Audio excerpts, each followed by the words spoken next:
4 शब्दों की प्रार्थना। मेरे ईश्वर से प्रार्थना है कि यह कहानी को पढ़कर आपको जीवन का वास्तविक मर्म समझ में आ जाए। एक व्यक्ति जो मृत्यु के करीब था, मृत्यु के पहले अपने बेटे को चांदी के सिक्कों से भरा थैला देता है और बताता है कि जब भी इस थैले से चांदी के सिक्के खत्म हो जाएं, तो मैं तुम्हें एक प्रार्थना बताता हूँ। उसे दोहराने से चांदी के सिक्के फिर से भर जाएंगे। उसने बेटे के कान में 4 शब्दों की प्रार्थना कही और वह मर गया। अब बेटा चांदी के सिक्कों से भरा थैला पाकर आनंदित हो उठा और उसे खर्च करने में लग गया। वह थैला इतना बड़ा था कि उसे खर्च करने में कई साल बीत गए। इस बीच वह प्रार्थना भूल गया। जब थैला खत्म होने को आया, तब वह याद करने लगा कि अरे, वह 4 शब्दों की प्रार्थना क्या थी। उसने बहुत याद किया, उसे याद ही नहीं आया। अब वह लोगों से पूछने लगा। एक पड़ोसी से पूछता है कि ऐसी कोई प्रार्थना तुम जानते हो क्या जिसमें 4 शब्द हैं। पड़ोसी ने कहा, हाँ, एक 4 शब्दों की प्रार्थना मुझे मालूम है। ईश्वर मेरी मदद करो।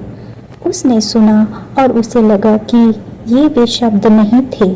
फिर भी उसने वह शब्द बहुत बार दोहराए, लेकिन थैले में चांदी के सिक्के नहीं बढ़े, तो वह बहुत दुखी हुआ।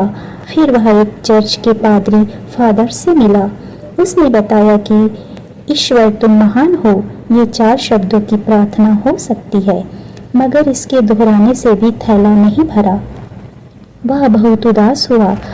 उसने सभी से मिलकर देखा, मगर उसे वह प्रार्थना नहीं मिली जो पिताजी ने बताई थी।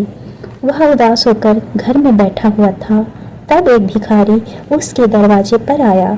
उसने कहा, सुबह से कुछ नहीं खाया, खाने के लिए कुछ हो तो दो।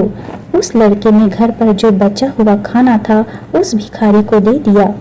उस भिखारी ने खाना खाकर बर्तन वापस लौटाया और ईश्वर से प्रार्थना की, हे ईश्वर, तुम्हारा धन्यवाद।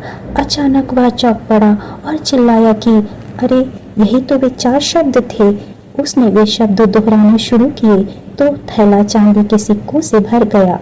इस कहानी से हमें यह शिक्षा मिलती है कि परमात्मा ने हमें कितना कुछ दिया है। हाथ पैर दिए, आंख कान दिए, हर पल वह अगली श्वास जीने के लिए दे रहा है। और भी बहुत कुछ उसने हमें दिया है जो इस दुनिया में उस भिखारी जैसे करोड़ों लोगों के पास नहीं है। फिर भी हम सिर्फ यही देखते हैं कि परमात्मा ने हमें क्या नहीं दिया और मन उदास करके बैठे रहते हैं।